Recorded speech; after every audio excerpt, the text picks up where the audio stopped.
Hola, mi nombre es María del Carmen Barbosa, estudiante del primer semestre de Bioanálisis, y hoy junto a mis compañeros Soria Ángel Figueredo, Alejandra Delgado, Camila Machado, Diangelis Ramírez, José Quintero y Gabriela Áñez, les hablaremos sobre la anatomía del abdomen y región pélvica. El abdomen es la cavidad del cuerpo humano situado entre el tórax y la pelvis. Aloja los órganos de la digestión y el tracto urinario. Está protegido por músculos y huesos, costillas inferiores, columna lumbar y pelvis. Entre sus límites anatómicos se encuentra el límite superior, que es el músculo del diafragma que lo separa del tórax. El inferior, que es el estrecho superior de la pelvis. Anterior y lateral, músculos y fascias de la pared abdominal. El posterior, que es la columna vertebral, y músculos posteriores. La anatomía del abdomen y el diafragma se organiza mediante divisiones topográficas en 9 regiones y 4 cuadrantes, permitiendo proyectar la ubicación de las vísceras internas. Posee 4 cuadrantes: superior derecho, superior izquierdo, inferior derecho e inferior izquierdo, delimitados por líneas media vertical y transumbilical horizontal. Este modelo clínico es el más utilizado en salas de emergencia debido a su rapidez de evaluación. Entre las líneas delimitadoras se encuentra la línea media, que sigue la línea alba desde el apéndice sigmoide hasta la sínfisis de la pubis. La línea transumbilical, que cruza horizontalmente de forma exacta a través del ombligo.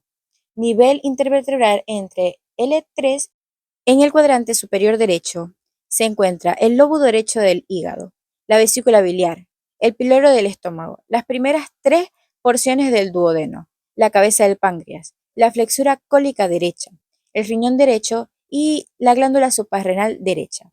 En el cuadrante superior izquierdo se encuentra el lóbulo izquierdo del hígado, el estómago, el vaso, el cuerpo y cola del páncreas, el yeyuno y fleón proximal, la flexura cólica izquierda, el riñón izquierdo y la glándula suprarrenal izquierda. En el cuadrante inferior derecho se encuentra el apéndice vermiforme, la mayor parte del ilion, el colon ascendente inferior, el ovario derecho y la trompa uterina derecha, el cordón espermático derecho, el útero derecho. Y en el cuadrante inferior izquierdo se encuentra el colon sigmoide, el colon descendente inferior, el ovario izquierdo. Posee 9 regiones. En la parte de arriba se encuentra el hipocondrio derecho, el epigastrio y el hipocondrio izquierdo. En el centro, el flanco derecho, el mesogastrio y el flanco izquierdo. Y abajo, la fosa ilíaca derecha, el hipogastrio y la fosa ilíaca izquierda.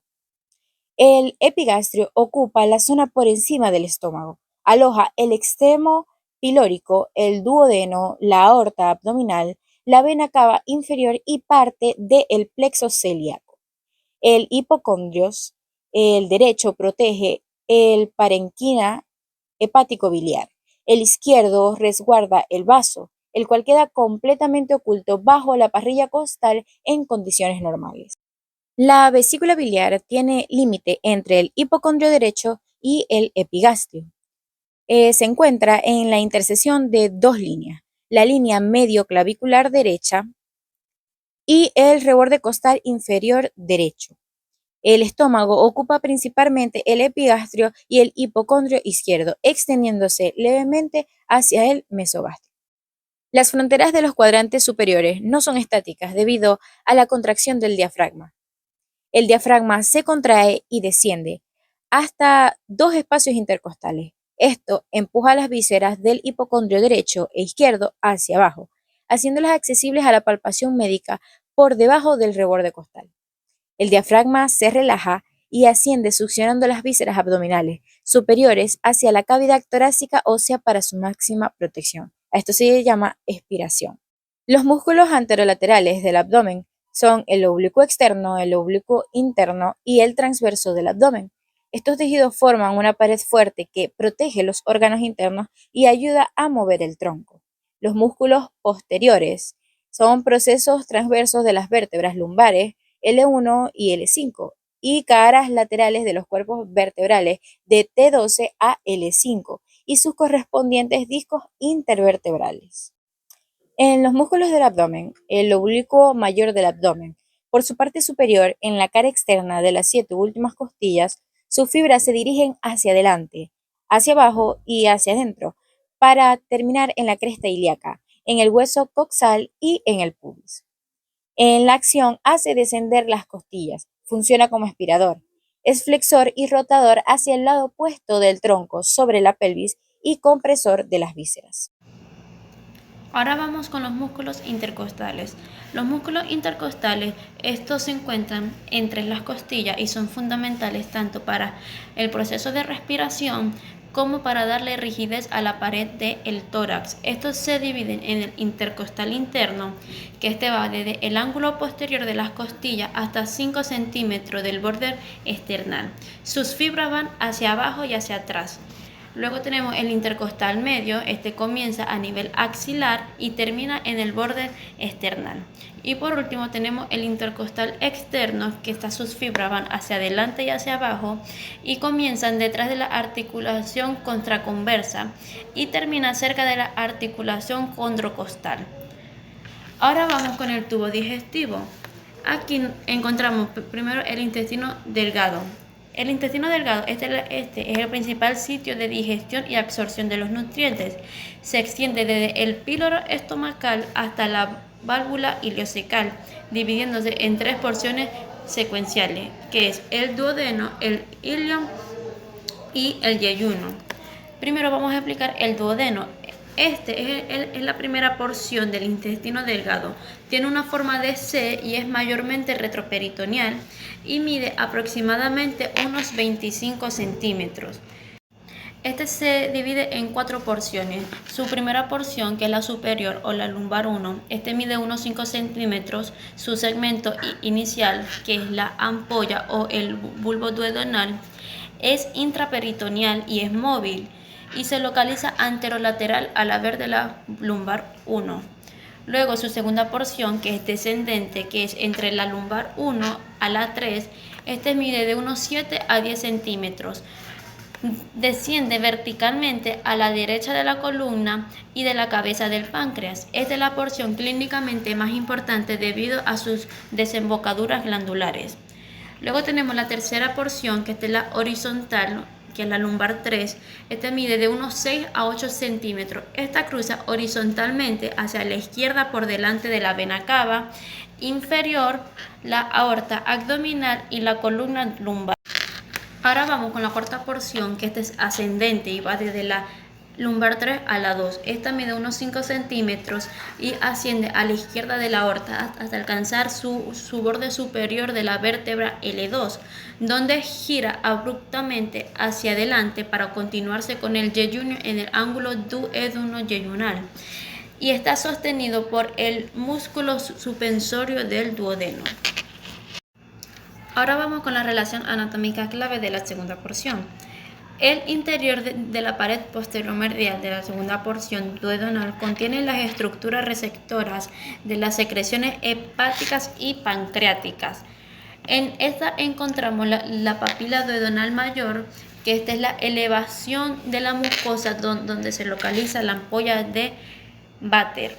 Esta ampolla confluyen y desembocan conjuntamente en el conducto colédoco, que transporta la bilis desde el hígado hacia la vesícula biliar, y el conducto pancreático principal, que hasta transporta las enzimas digestivas exocrinas del páncreas. Esta está regulada por el esfínter de Oddi. El esfínter de Oddi es un músculo en forma de anillo que controla los pasos de la bilis y los jugos pancreáticos hacia el intestino. Tenemos la papila duodenal menor. Esta se sitúa aproximadamente a 2 centímetros por encima de la papila mayor. En ella desembocan de forma aislada el conducto pancreático accesorio, que es de Sontironi. Luego tenemos el yeyunio e ileum. Estas constituyen las porciones móviles del intestino delgado. Estas están unidas a la pared posterior del abdomen por un amplio pliegue peritoneal llamado mesenterio.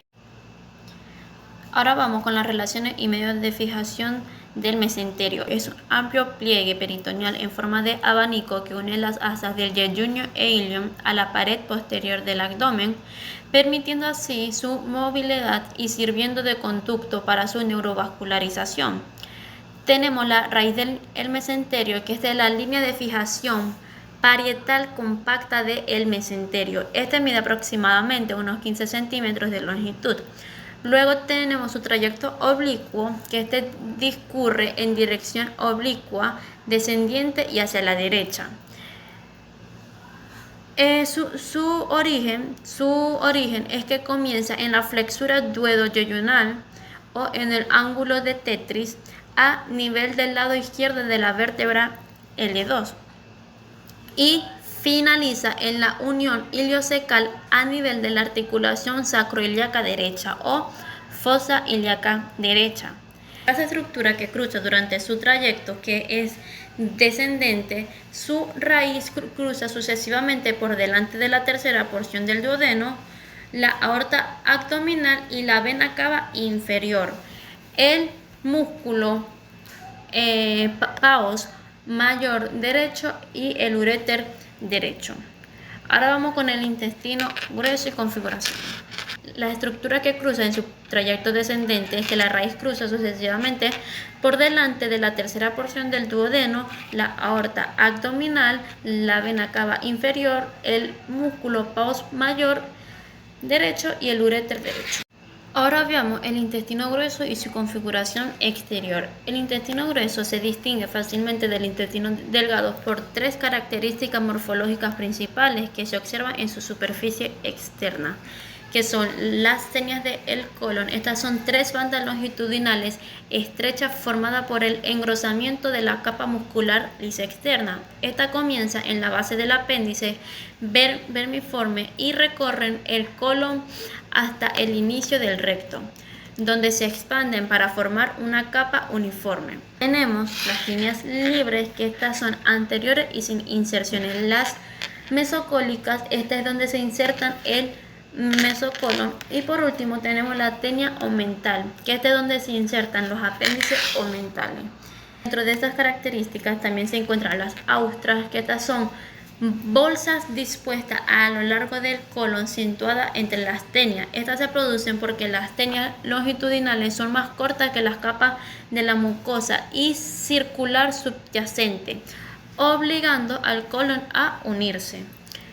El apéndice omental, estas son pequeñas proyecciones o sacos de tejido adiposo o grasa que están cubiertos de peritoneo, que cuelgan de manera libre a lo largo de las paredes del colon, y estos están ausentes en el ciego y en el recto.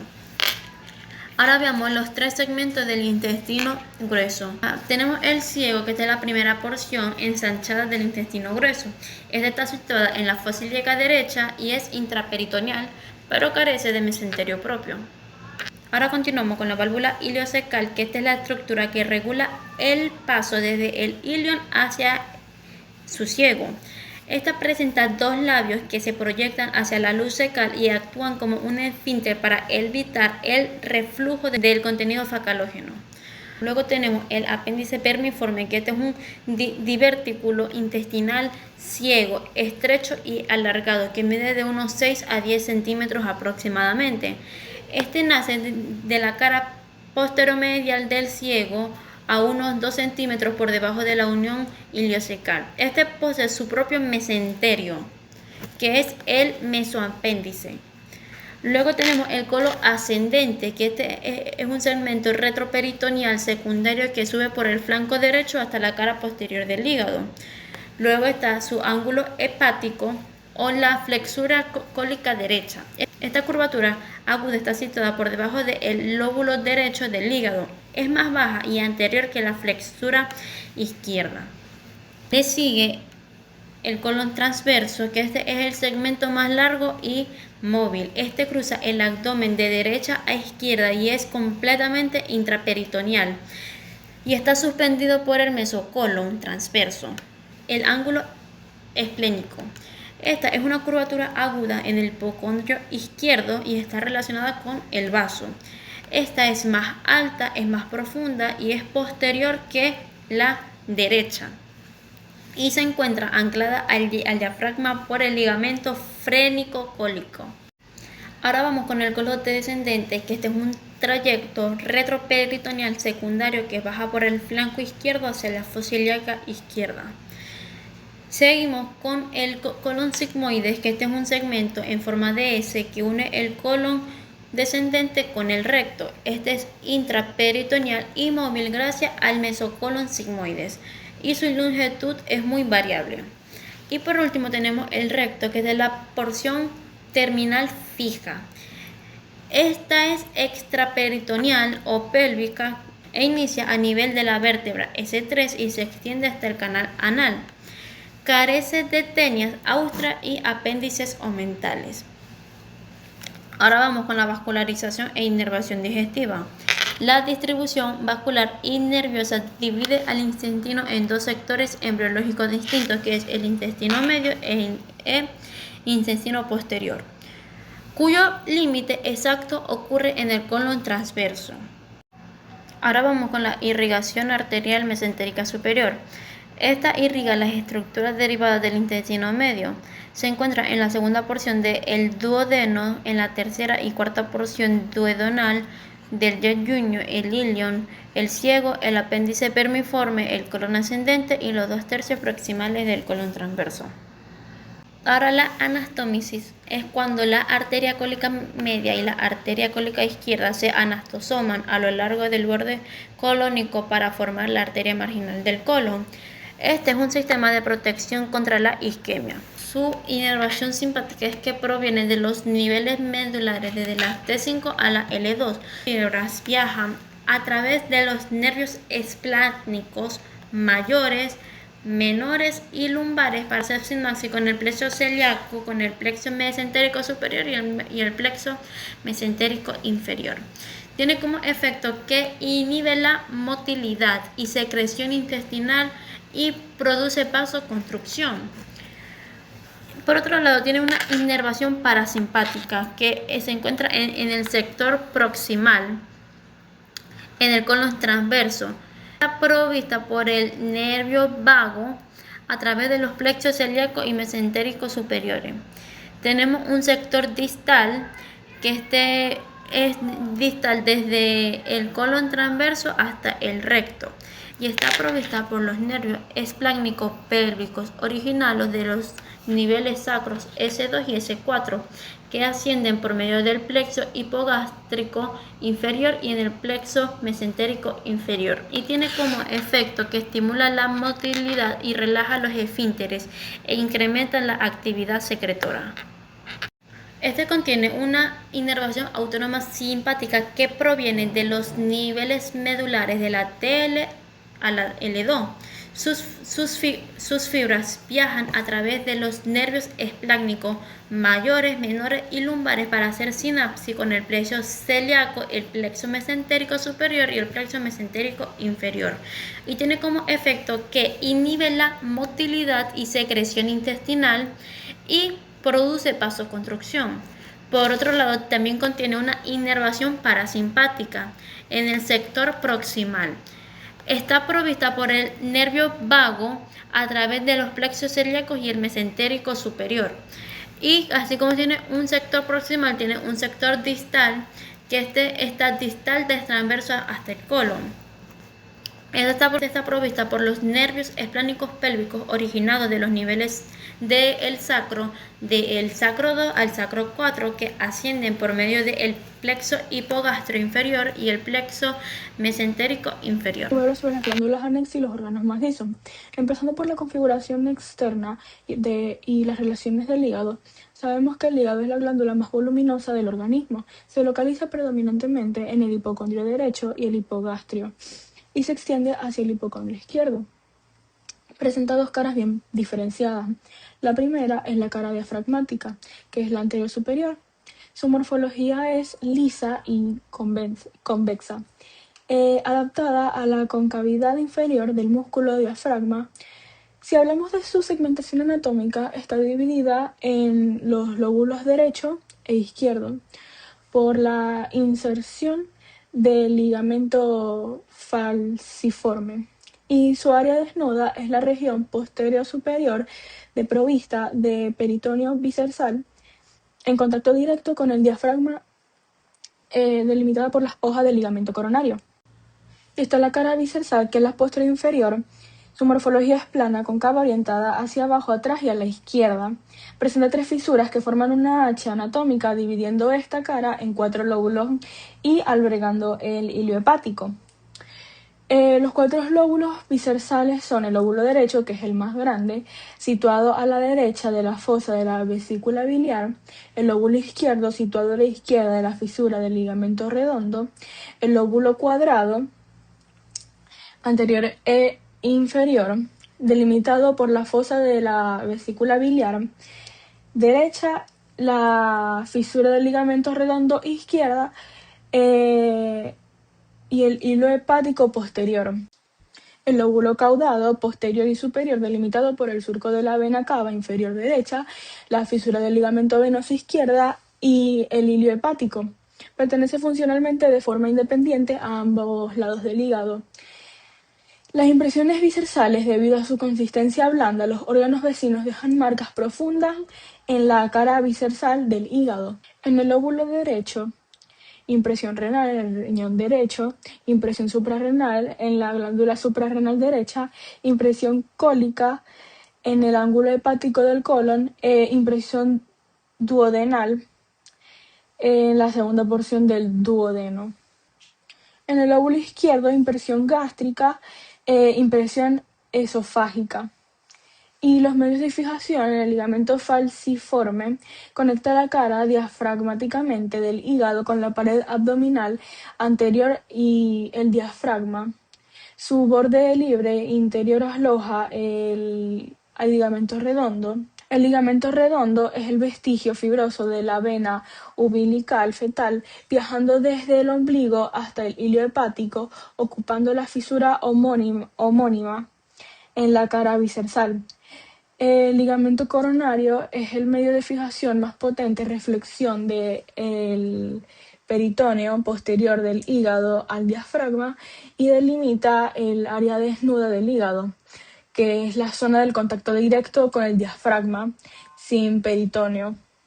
Los ligamentos triangulares derecho e izquierdo son prolongaciones laterales simétricas formadas por la unión de las hojas anteriores y posteriores del ligamento coronario de los extremos de ambos lóbulos hepáticos. También están las vías biliares, que son un esquema de flujo. Está la vía intrahepática, que es una red de canalículos y conductillas biliares interlobulillares que confluyen de acuerdo con la segmentación hepática funcional.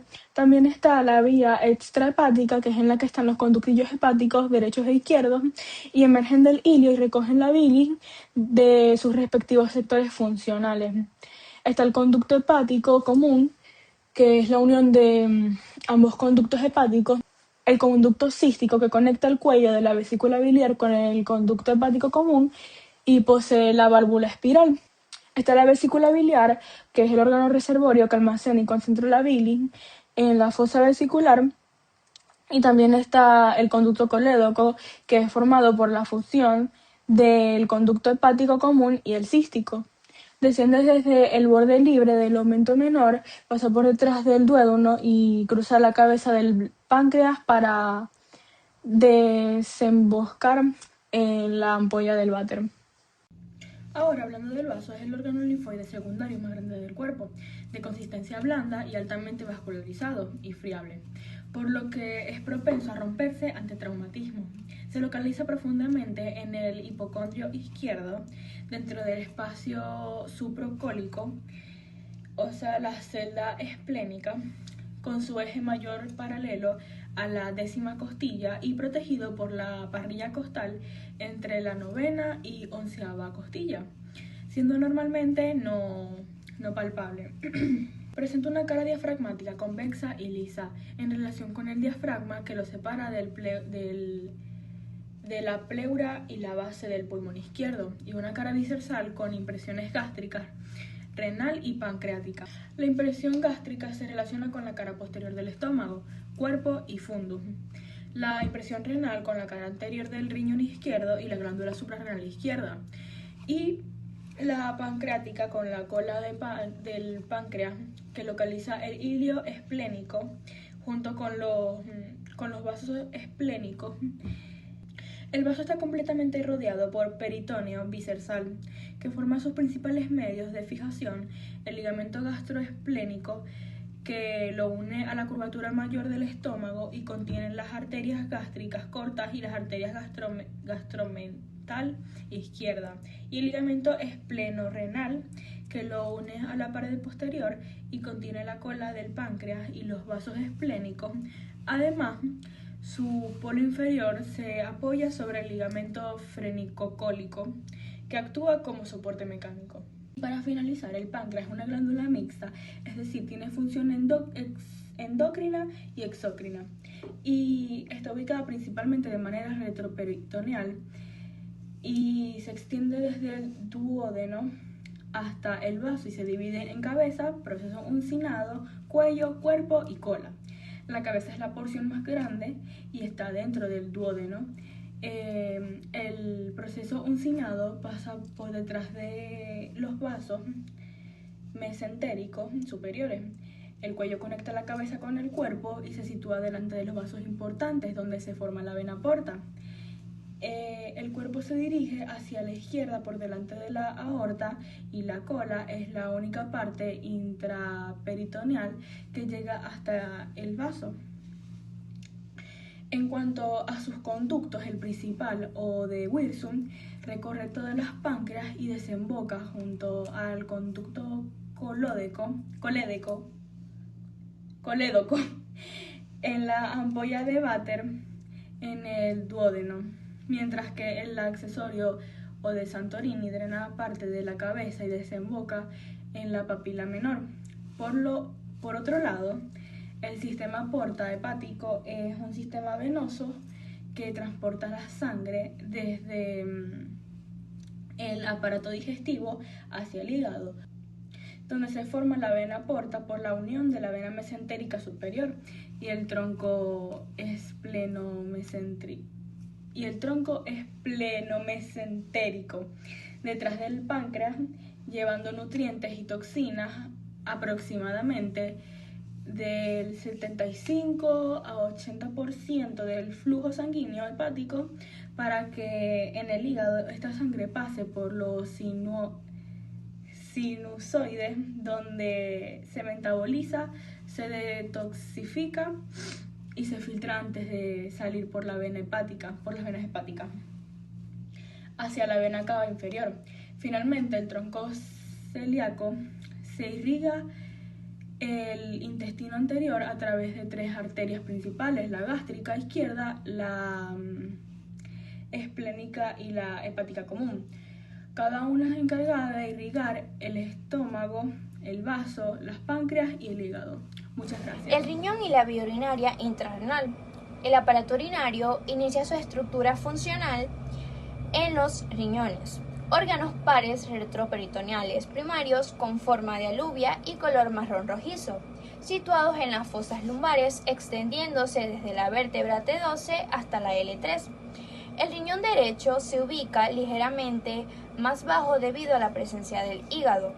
Externamente, cada riñón presenta polo superior e inferior, cara anterior convexa y posterior plana, y bordes lateral convexo y medial cóncavo, donde se localiza el hilio renal.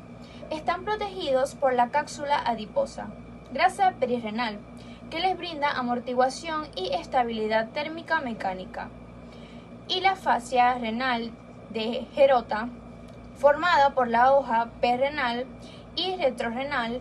Internamente, la corteza renal es externa, clara y granulada, e emite las columnas renales de Bertin hacia la médula, albergando corpúsculos y túbulos contorneados. La médula renal es estriada e interna, organizada en 8 a 18 pirámides renales de Malhip, cuya base orienta hacia la corteza y su vértice o papila apunta al seno renal. En estas papilas se encuentra el área cribosa, con los conductos de Bellini, abrazados por los cálices renales menores. La vía urinaria intrarrenal está compuesta por estos cálices menores de 8 a 18 por riñón, los cuales confluyen para formar de 2 a 3 cálices mayores, desembocando finalmente en la pelvis renal.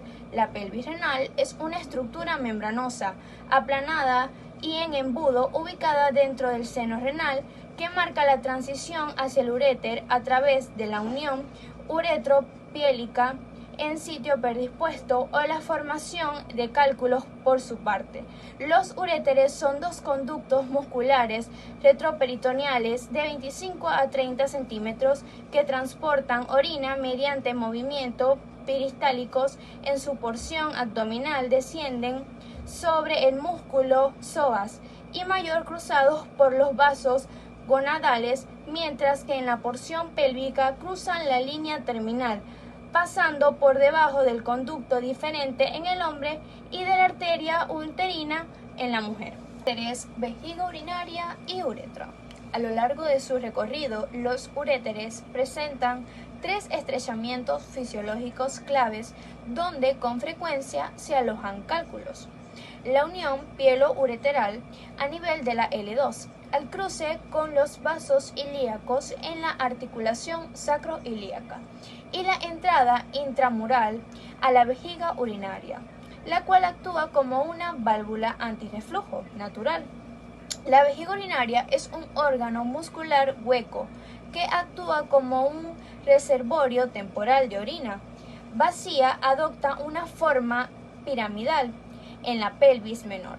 Su configuración externa comprende un vértice o ápex conectado al ombligo por el ligamento umbilical medio, un cuerpo expansible, un fondo o base posterior aplanada y un cuello inferior fijo conectado a la uretra. En su configuración interna destaca el trígono vesical de Lietaud, una superficie triangular lisa delimitada superiormente por los dos orificios ureterales e inferiormente por el orificio ureteral interno. Anatómicamente, en la mujer se relaciona superiormente con el útero y la vagina e inferiormente con la fascia pélvica, mientras que en el hombre se relaciona posteriormente con el recto, fondo de saco de Douglas, vesículas seminales y conductos deferentes, e inferiormente con la próstata. La uretra es el conducto fibromuscular final encargado de excretar la orina al exterior. En la mujer mide aproximadamente 4 centímetros, con un trayecto oblicuo adherido a la pared vaginal anterior, atravesando el esfínter uretral externo para terminar en el meato urinario, ubicado delante del orificio vaginal y a 2,5 centímetros del clítoris, cuya brevedad favorece al cisticis. En el hombre mide entre 18 y 20 centímetros y cumple función genitourinaria, dividiéndose en tres porciones: aprostática, de 3 centímetros con la cresta uretral, colículo seminal, utrículo y conducto eyaculadores. La membranosa, entre 1 a 1,5 centímetros, rodeada por el esfínter externo y glándulas de Cowper. La esponjosa o pepeneada, entre 15 a 16 centímetros dentro del cuerpo esponjoso, con las fosas intravulvar y navicular. Irrigación arterial y drenaje venoso. La vascularización del aparato urinario garantiza el correcto aporte sanguíneo y drenaje de sus estructuras, tanto altas como bajas. Los riñones y la pelvis renal reciben irrigación de las arterias renales, derecha e izquierda, ramas directas de la aorta abdominal, originadas a nivel de la L1 y la L2. La arteria renal derecha es más larga y transcurre por detrás de la vena cava inferior. Al alcanzar el ilio, estas arterias se dividen en ramas segmentarias: superior, anterosuperior, anteroinferior, inferior y posterior. El drenaje venoso renal se efectúa mediante las venas renales, que desembocan en la vena cava inferior. La vena renal izquierda es más larga, cruza por delante de la aorta y recibe las tributarias de la vena gonadal y la vena suprarrenal izquierdas. Respecto a los uréteres, reciben irrigación arterial de origen multinivel a través de las ramas longitudinales, según el segmento que atraviesan la porción superior por las arterias renal y pielocalicial, la porción medial por la aorta abdominal y la arteria gonadal y la ilíaca común, y la porción pélvica por las arterias ilíaca interna y vesical inferior uterina. Su drenaje venoso discurre de forma homónima hacia las venas renales gonadales e ilíacas internas. Finalmente, la vejiga urinaria y la uretra son irrigadas principalmente por las ramas de la arteria ilíaca interna hipogástrica. Las arterias vesicales superiores irrigan el vértice y el cuerpo vesical, mientras que las arterias vesicales inferiores o vaginales uterinas en la mujer nutren el fondo, el cuello vesical, la uretra proximal y la próstata. La uretra distal recibe irrigación de la arteria pudenda interna. El drenaje venoso de esta región baja se organiza en el plexo venoso y vesical en la mujer y el plexo prostático de Santorini en el hombre, derivando la sangre finalmente hacia las venas ilíacas internas. El hueso coxal es un hueso ancho, plano y par, que está formado por 3 huesos embrionarios a nivel de cartílago y xiliforme, alrededor de 15 a 17 años. Podemos encontrar lo que es el ilión, el isquión, el pubis. El ilión nos habla que ocupa la porción posterior y más grande. Se presenta junto con la cresta ilíaca, borde superior palpable, y también junto a la cresta ilíaca interna. También tenemos lo que es el isquión. Esta ocupa la porción posterior inferior. Su elemento más robusto es la tuberosidad isquiática, que es la cual nos sentamos directamente y que sirve de inserción para los músculos isquiotibiales. Y también tenemos la pubis. Esta ocupa la porción anteroinferior. Está conformada por un cuerpo y 2 ramas, superior e inferior, y se encuentra junto con la sífisis del pubis contralateral. Accidentes óseos clave.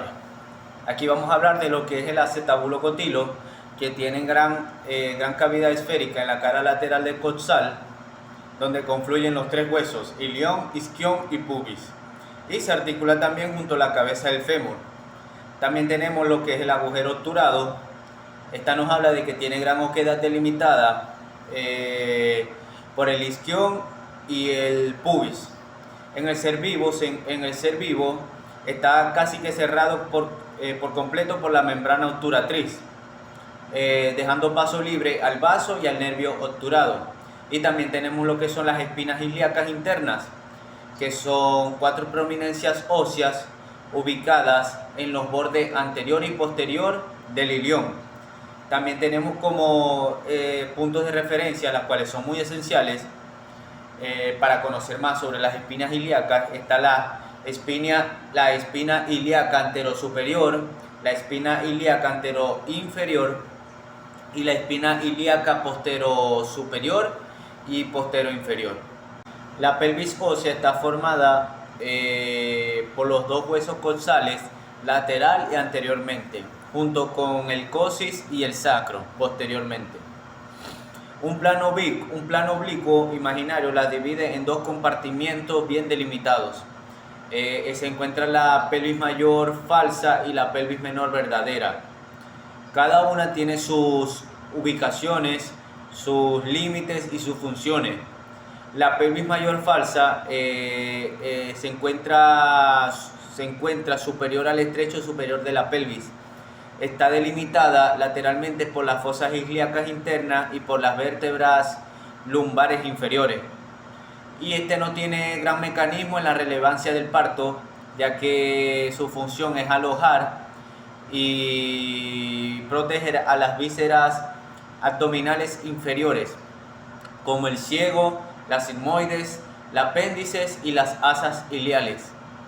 Luego tenemos la pelvis menor verdadera, que su ubicación es inferior al estrecho superior de la pelvis. Sus límites es que está delimitada por la cara posterior del pubis, el isquion y la membrana obturatriz. Y esta sí tiene gran relevancia en el mecanismo del parto, ya que aloja y protege a los órganos pélvicos, tales como la vejiga, el útero, las vesículas seminales y recto. Este sí es el verdadero mecanismo óseo del parto, ya que es por donde debe atravesar el feto. Estrechos de la pelvis menor. Estrecho superior, línea terminal.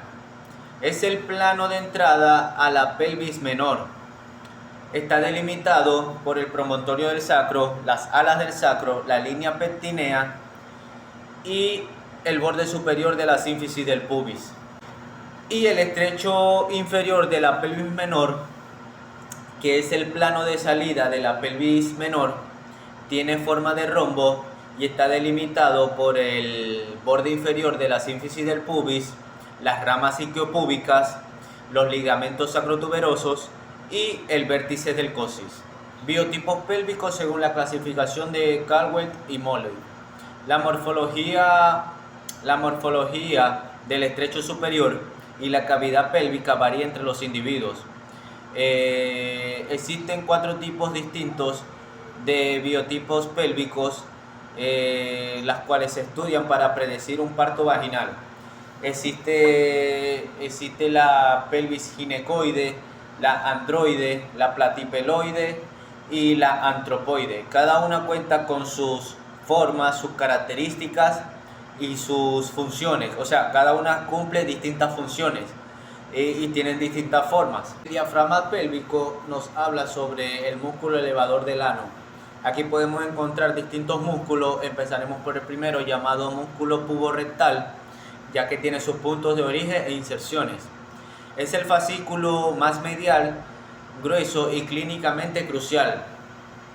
Se origina en la cara posterior del pubis y sus fibras musculares discurren hacia atrás para formar un lazo o cabestrillo muscular alrededor de la unión anorrectal.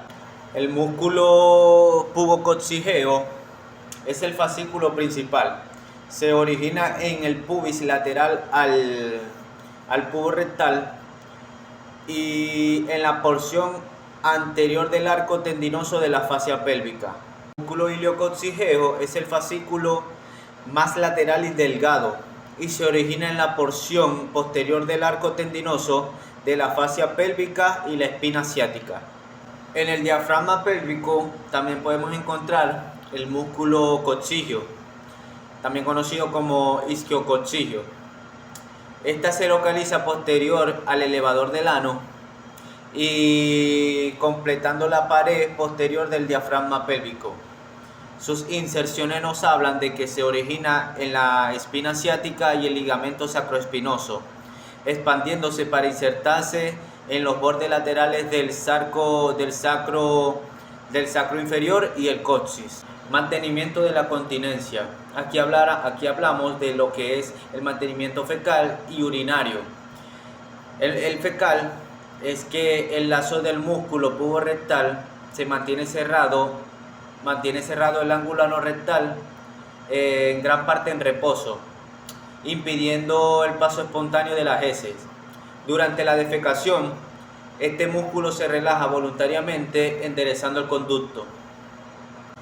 Y el mantenimiento de la continencia urinaria es que las fibras mediales del pubococcígeo refuerzan la acción del esfínter de la uretra. El periné es la región anatómica y compartimento superficial inferior situado al diafragma pélvico. También se encuentra comprendido entre los muslos y contiene los genitales externos y las aberturas terminales de los aparatos urinario, reproductor y digestivo. Sus límites anatómicos se conforman por distintos límites, conocidos como anterior, que es del borde inferior de la sínfisis del pubis, anterolateral, que son ramas isquiopúbicas, lateral, que son tuberosidades isquiáticas, posterolateral, que son ligamentos sacrotuberosos, y posterior, que es la vértice del coxis. División en dos triángulos nos habla de que una línea transversal imaginaria es la que conecta ambas tuberosidades isquiáticas y divide el rombo perineal en dos sectores triangulares con planos faciamusculares. El diafragma urogenital es una membrana muscular fuerte que ocupa el área entre la sínfisis del pubis y las tuberosidades isquiáticas. Está constituido por dos músculos principales conocidos como el músculo transverso profundo del periné y el esfínter externo de la uretra. Cada una cuenta con sus inserciones y sus acciones. Los músculos superficiales del periné se localizan en el espacio perineal superficial situado entre la membrana perineal y la fascia perineal superficial de Colles. Los músculos superficiales del periné cuentan con tres músculos pares. El músculo isquiocavernoso nos habla de que se origina en la tuberosidad y rama del isquión y abraza los pilares del pene o del clítoris. Su contracción comprime los pilares para retrasar el retorno venoso, siendo crucial para mantener la erección. El músculo bulbo esponjoso en el hombre es que rodea el bulbo del pene y el cuerpo esponjoso en la línea media. Y en la mujer es que se divide en dos bandas para rodear el orificio vaginal y los bulbos del vestíbulo. Y por último tenemos el músculo transverso superficial del periné, que es un pequeño fascículo muscular que corre en paralelo al borde posterior del transverso profundo, desde la rama isquiática hasta el cuerpo perineal, al cual estabiliza. En la anatomía del periné podemos encontrar varios tipos de diferencia entre el sexo masculino y el sexo femenino. En el masculino es que el hombre cuenta con un suelo muscular continuo, las glándulas bulbouretrales y el anclaje de la raíz del... Y en la mujer podemos encontrar gran diferencia, ya que la mujer cuenta con el hiato urogenital amplio, el cuerpo perineal central y el llamado bulbos del vestíbulo y glándulas. Esto se diferencia en gran parte, ya que tienen distintas formas, distintas funciones que cumplen, tanto del sexo femenino como del masculino. Por lo tanto, es importante saber diferenciarlas y saber identificar cada característica de las diferencias del periné, del sexo masculino y sexo femenino. Mi nombre es Daniela Ramírez. ¿Qué es el aparato reproductor femenino y la glándula mamaria? El aparato reproductor femenino es el conjunto de órganos dedicados a la procreación y se ubica en la pelvis, en la zona baja del abdomen de la mujer. La reproducción humana requiere de dos células sexuales, los espermatozoides masculinos y los óvulos femeninos. Al unirse en el aparato reproductor femenino ocurre la fecundación. Órganos externos. La vulva protege las aberturas que conducen a los órganos internos. Monte de Venus, zona carnosa situada sobre el hueso del pubis. Labios mayores. Son pliegues de tejidos que encierran y protegen el resto de órganos genitales y externos. Contiene glándulas que producen grasa y sudor para mantener la zona lubricada y protegida. Labios menores. Pueden llegar a medir hasta 5 centímetros y se encuentran dentro de los labios mayores y rodean las aberturas de la vagina. El clítoris Se encuentra en la unión superior de los labios menores, pequeño órgano de gran sensibilidad. Madurez sexual. Al alcanzar la madurez en la pubertad, el monte de Venus y los labios mayores se cubren de vello púbico. Órganos internos. Vagina, conducto tubular y musculoso de aproximadamente 12 centímetros de longitud que conecta la abertura vaginal con el útero. Sus paredes son elásticas y recubiertas por mucosa protectora. Permite el ingreso de los espermatozoides y funciona como canal de parto.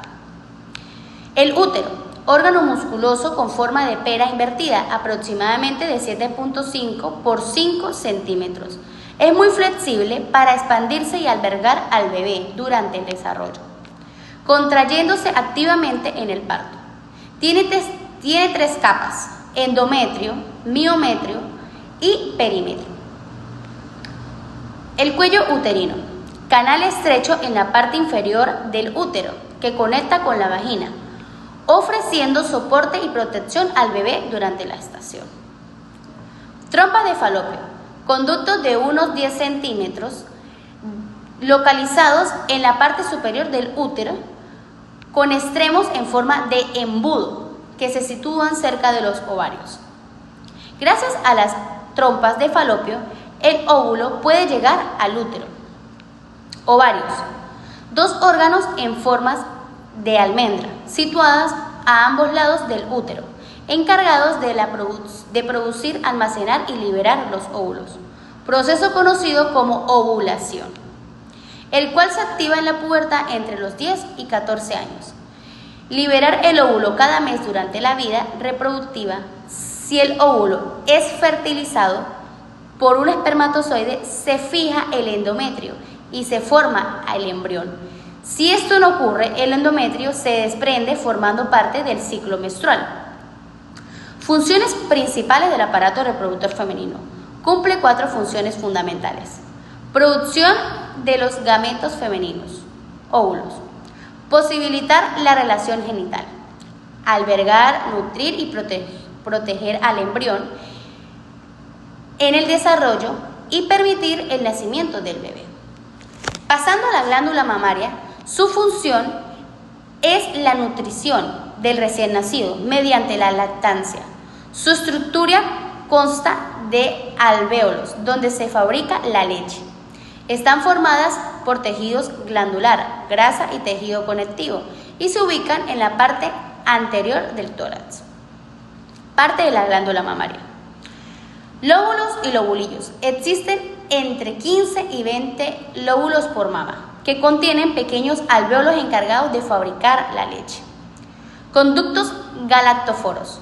Son tubos que transportan la leche desde los lobulillos hasta el exterior. Pezón y areola. La zona central y pigmentada por donde se expulsa la leche y contiene terminaciones nerviosas y glándulas lubricantes. Tejidos adiposo. Grasa rellena el espacio entre los lóbulos y da volumen. Hormonalmente depende de la prolactina, que estimula la producción de leche, y la oxitocina, que activa su eyección durante el proceso. En conclusión, ambos sistemas coordinan la creación y el soporte biológico de una nueva vida. Muchas gracias.